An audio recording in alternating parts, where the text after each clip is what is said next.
Jean-Marc Pichon, c'est quelqu'un d'assez exceptionnel, à vrai dire. Nous nous sommes rencontrés lors d'un forum associatif en Mayenne, à Villaine-la-Juhel, en 1995, je crois. C'était déjà quelqu'un de très impliqué dans le milieu associatif.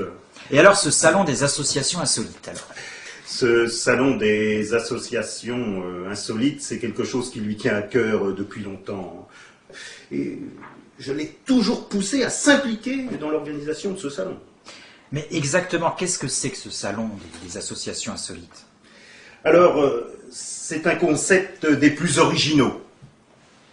Il a l'intention de faire découvrir à un large public des associations que personne ne connaît, et il a l'intention de parcourir toute la France avec ce salon. D'ordinaire, les salons sont éphémères et ne permettent pas à beaucoup de personnes de se déplacer pour venir découvrir, rencontrer des gens, créer des liens. Et donc vous êtes en quelque sorte son bras droit? Je dirais plutôt que je suis son bras gauche. Jean-Marc Pichon est gaucher et il n'a que faire d'un bras droit.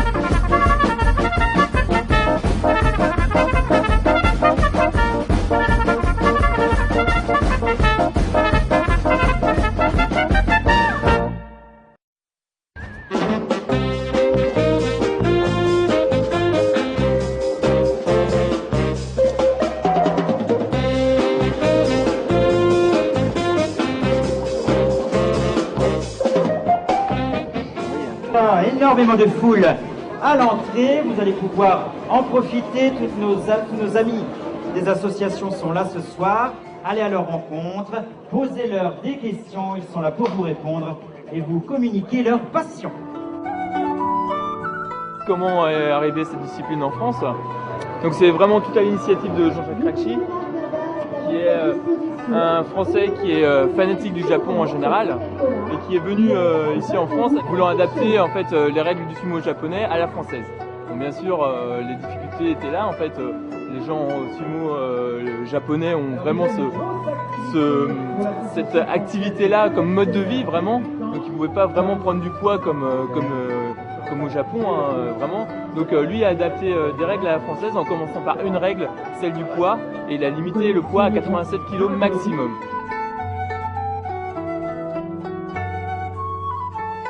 Le violet en fait représente la catégorie supérieure des sumo poids plumes. En France, on est une petite quinzaine à pouvoir présenter un mawashi violet, hein, nous deux.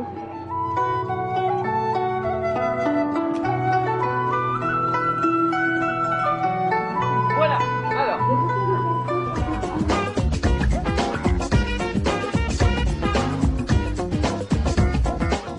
C'est une jeune association qui a pour objectif d'aider le collectionneur à débuter une collection. Donc nous éditons des catalogues qui permettent au collectionneur de savoir où il en est dans sa collection et de pouvoir progresser. Voilà un exemple, une collection de blocs de chasse d'eau. Donc c'est très très rare. Et nous avons donc le catalogue associé. On va retrouver les petites images qui permettent au collectionneur de savoir où il en est. C'est assez exceptionnel, c'est ma maman qui l'a commencé il y a 15 ans. C'est une collection de papier essuie-tout, bon, j'ai communément appelé ça sopalin, mais vous voyez, on a de très très beaux modèles, le Maroc, le thé à la menthe, et quelque chose de très rare, bon, la Bretagne, ça c'est plus commun. Je vais tout de suite passer au clou de la collection, voilà. Le sopalin, la guerre des étoiles, Star Wars. C'est quand même très très rare, ça a été ramené de Bavière, on ne le trouve pas en France. Je veux pas de visite, parce que j'ai pas passé le balai, parce que j'ai pas de liqueur au frais. Je veux pas de visite, je veux pas leur dire comment je vais, puis j'ai les cheveux tout défaits. Je veux pas de visite, parce que la maison est à l'envers, parce que je suis pas bonne cuisinière. Je veux pas de visite, parce que les cousins et les beaux-frères Voilà. me tombent un peu sur les nerfs. Mais Madame B sont en train de nous rejoindre. Attention aux marches. Voilà, allez-y doucement. Alors, est-ce que vous pouvez nous résumer en gros le but de cette association? Eh bien, je crois que les choses sont claires. Nous luttons pour le droit à la solitude. Je voudrais préciser qu'il s'agit d'une réelle lutte assez épuisante pour nous. Nous subissons chaque jour une véritable pression sur le fait d'agir en groupe, en famille, au travail, alors que naturellement nous sommes un dans la vie. Et je crois qu'il est temps de l'assumer, c'est pour cela que nous luttons. Ces histoires de il faut avoir des amis, il faut avoir une famille, il faut être en couple, il faut se reproduire et tout, et c'est n'importe quoi. Vous êtes seul, vous êtes qu'un. C'est de la pression sociale. Mis à part l'exception, et c'est vraiment la seule exception que je vois autour de moi, qui est celle des frères siamois, il n'y en a pas. Il n'y a pas de gens qui sont doubles. Nous sommes seuls, nous sommes qu'un. Alors mesdames, bonjour. Bon, est-ce qu'il y a une association qui a retenu votre attention ici? Oui, qui m'a déçue, ou que là je la trouve un peu loufoque, c'est Enfin Seul. Quand je sais qu'il y a 9 millions de gens seuls et qu'on nous propose encore la solitude, je trouve ça un peu débile. Vous n'avez pas du tout apprécié quoi? Non, mais pas du tout. Je trouve ça, quand je lis ce papier, il est vraiment stupide. Et je me demande comment ça peut exister. Ça nous promet que ça va revenir. Et ça revient. Arrêtons les chichis, les petites fêtes, les disputes, les petits barbecues chez les amis et tout ce genre de choses, quoi. C'est pas du tout naturel, c'est juste Violence à notre nature. Violence. Christophe Meunier, animateur. Alors, de plus en plus de visiteurs ce soir. Nous représentons aujourd'hui l'association Formicami, qui est une association qui a pour but d'embellir la vie de tous les jours modestement. L'avantage double du Formica, c'est son côté imperméable, sec, pratique, solide, imputrescible, mais très lavable. Tout ça pour vous dire que 3, 4, Formicami, Formicami, la vie c'est plus sympa avec le Formica. Voilà, c'est notre petite chanson, on la chante quand on se retrouve en stage ou le week-end pour se montrer un petit peu nos fabrications modestement.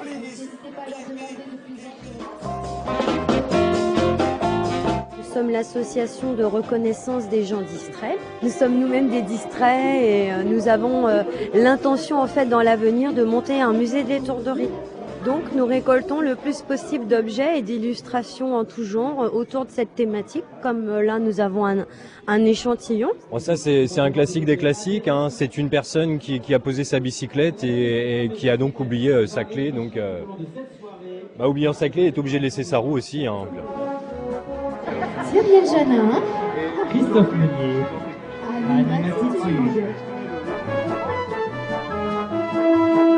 What do you think about this association? I think it's very funny, and I have never seen it before. Do you become a member of one of these associations? I really like the ones with the monkeys. Qu'est-ce que c'est exactement que la singeothérapie? C'est l'action de faire le singe, de ne plus parler, de grimper aux arbres, en bref de crier son mal de vivre en vivant dans les arbres. Ça vient d'où? Ça vient de mon père. Il a pénétré à l'intérieur d'un groupe de gorilles en 1992. Il fut accepté au bout d'un an. Au bout de 3 ans de vie commune avec les gorilles, sa dépression tombe miraculeusement. Et il a l'idée géniale de faire un rapprochement avec des théories psychologiques, si vous voulez. Et il fonde la singeothérapie. Mais malheureusement, au moment où il veut créer un institut de singeothérapie, on lui a ri au nez dans les universités, surtout au CNRS de Thoiry. À partir de ce moment-là, sa dépression revient et il est dévoré par un puma 2 mois plus tard. On pourrait même penser qu'il s'est jeté littéralement sous un puma.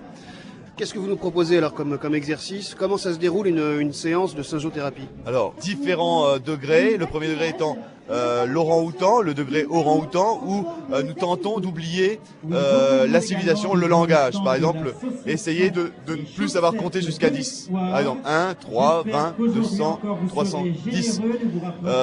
Des choses d'apprentissage comme ça. L'oubli de son nom, de son propre prénom. Par exemple, demandez-moi comment je m'appelle. Comment vous appelez-vous? Voilà, c'est ce genre d'exercices qui vont permettre à l'homme d'oublier finalement sa propre identité humaine. Est-ce que c'est difficile d'oublier son nom, d'oublier de compter jusqu'à 10? C'est pas évident parce qu'effectivement depuis la naissance nous sommes conditionnés, nous êtres humains, à être quelqu'un d'évolué, à faire en sorte de créer une société qui soit de plus en plus civilisée, de plus en plus bétonnée si vous voulez par les infrastructures humaines.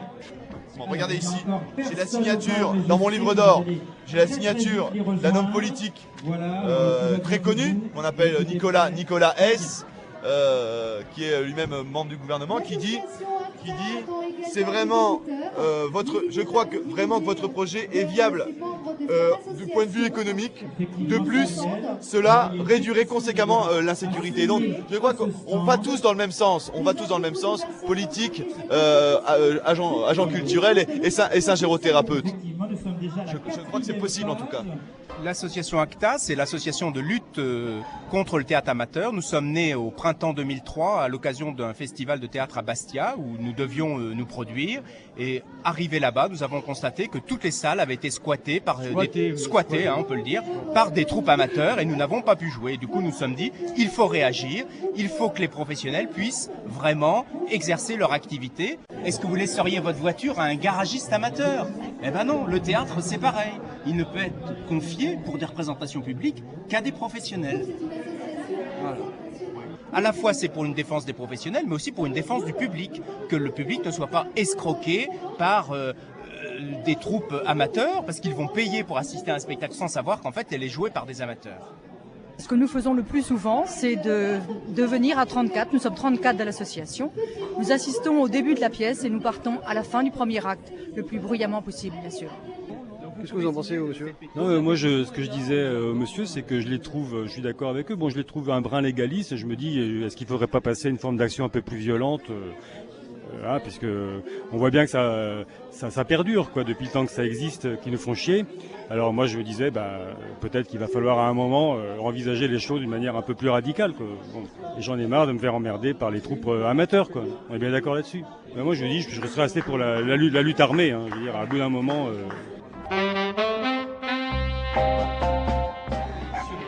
L'association s'appelle Chaussettes de l'Espoir. C'est une association qui a été créée par Claude Guérin en 1995.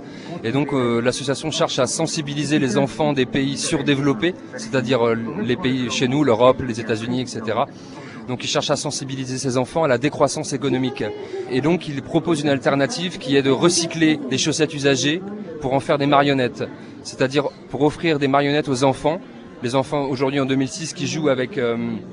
la plupart du temps des jouets manufacturés qui sont fabriqués en Inde ou en Asie dans des conditions dégradantes pour les travailleurs. Des jouets qui sont également acheminés vers nous par bateau, par camion, par avion, ce qui génère beaucoup de pollution, ce qui fait que la planète est malade. Donc voilà, on a la possibilité de recycler les chaussettes, en faire des marionnettes et peut-être changer le monde de demain par l'intermédiaire de notre association Chaussettes de l'Espoir. Voilà, je ne sais pas si j'ai été très clair. Qu'est-ce que vous pensez, vous, de cette association? Vous allez participer? Oh bah oui, bien sûr que je vais participer. Des projets comme ça, on peut qu'adhérer à ce genre de choses. C'est ça qui donne espoir un peu en l'avenir, quoi. Tout à fait, oui. C'est une excellente idée. Bon, espérons que ça va sauver la planète. Tu veux te maquiller aussi avec la Gabrielle? Charlotte, elle veut faire une vidéo aussi. Clown rigolo. On veut faire coucou au film? Quand même, hein. N'hésitez pas non plus à retrouver notre clown rigolo qui est là pour faire le maquillage et qui est spécialisé dans le maquillage de panda.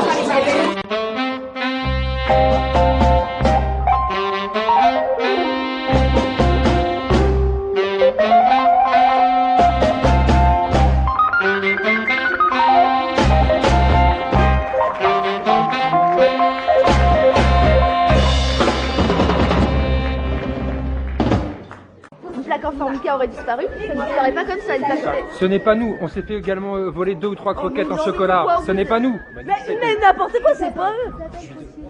Gagner vos stands et alors entre l'accident sur le parking et puis des vols apparemment. Non, c'était pas la journée, hein. Je l'ai dit, hein, cet après-midi quand on a fait le... Moi je sais que je suis arrivé avec la migraine et je me suis dit, oh, c'est un signe hein, quand j'ai la migraine. Bah oui, à chaque fois que tu as la migraine, de toute façon... Ça avait déjà fait ça quand on avait animé le Noël de Carrefour là, à Vélizy 2. Ça avait fait ça, j'avais la migraine et puis tu vois, il y a eu un attentat le jour.